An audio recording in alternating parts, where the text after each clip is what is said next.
Bonjour et bienvenue dans Salut les philosophes. De nos jours, la philosophie est devenue un phénomène de masse. Elle est absolument partout. On peut la retrouver dans les magazines, dans les forums sur internet, dans les cafés, et à la télévision. Non.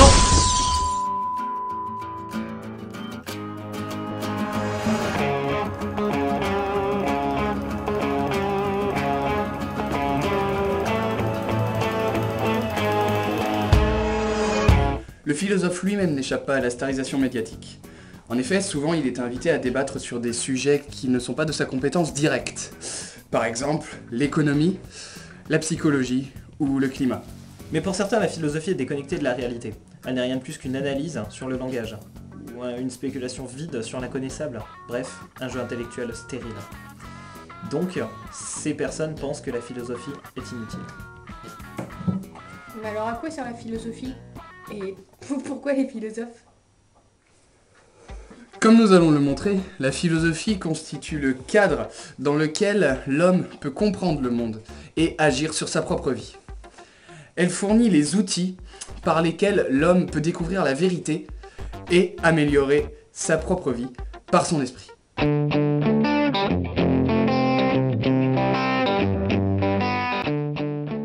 Pour les philosophes de l'Antiquité, la philosophie était d'une importance cruciale. Une question de vie ou de mort. En grec, philosophie signifie amour de la sagesse. La philosophie est donc née comme une étude de la nature fondamentale de l'existence, de la nature de l'homme et de sa relation avec l'existence. Sans une explication ou une interprétation du monde qui nous entoure, nous serions impuissants à agir sur la réalité. En d'autres termes, nous ne pourrions pas agir librement pour préserver nos vies ou les améliorer. Nous devons savoir ce que nous pensons sur les questions philosophiques, parce que nos réponses peuvent influer le cours de nos vies. Plus notre vision du monde est correcte, plus nous sommes en mesure de comprendre le monde et d'agir en conséquence. T'es intelligente? J'avoue, t'as changé. Bah et toi alors? Et toi, tes lunettes? La philosophie, dès son origine, n'a jamais eu que deux buts indissociables. 1. Apprendre à mieux vivre sur Terre. 2. Connaître la vérité. Philosopher, est-ce rechercher le bonheur? Oui, mais dans la vérité. Une idée peut être fausse, mais me rendre heureux. Si j'ai le choix entre la vérité et le bonheur, je ne suis philosophe que tant que je choisis la vérité. Autrement dit, la quête du bonheur ne suffit pas à définir la philosophie, qui est amour de la sagesse. Si le bonheur est bien le but de la philosophie, il n'en est pas la norme. C'est seulement la réalité qui est la norme ultime de toute évaluation. En effet, toute connaissance est connaissance de la réalité. Les notions de vrai et de faux ne sont significatives que par référence à la réalité. Comparer nos jugements à la réalité est le seul moyen de déterminer la vérité objective. Les idées philosophiques sont importantes parce que la vie est importante et que la vie oblige à faire des choix. Pour que nos choix soient libres, il faut qu'ils soient rationnellement motivés et éclairés. Loin d'être un jeu inutile, la philosophie est donc un facteur fondamental de liberté.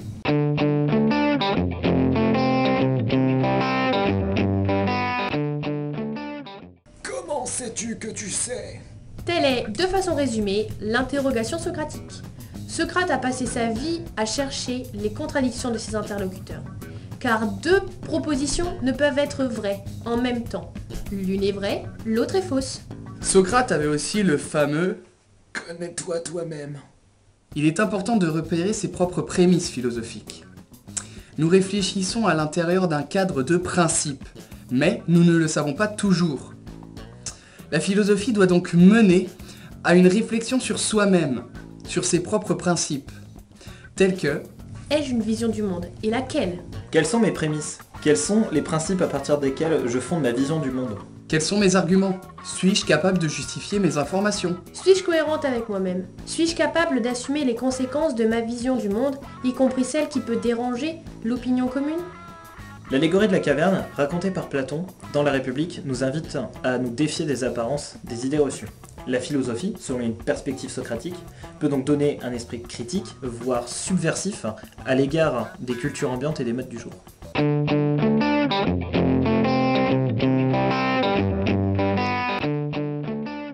Tout le monde fait de la philosophie, consciemment ou pas.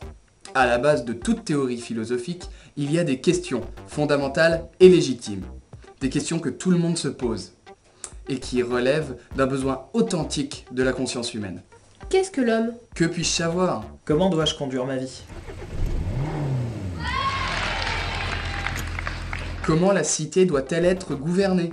Quels sont les éléments ultimes de la réalité? Survit-on à la mort physique? Il est mort, Johnson. Physiquement, ouais. Et métaphysiquement? Oh mon Dieu! Les valeurs morales sont-elles réelles? Sommes-nous libres? Le monde présuppose-t-il un auteur?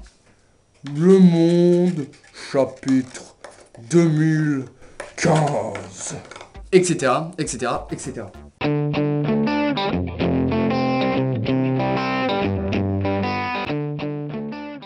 L'homme est un animal doué d'une intelligence, d'un esprit ou d'une raison.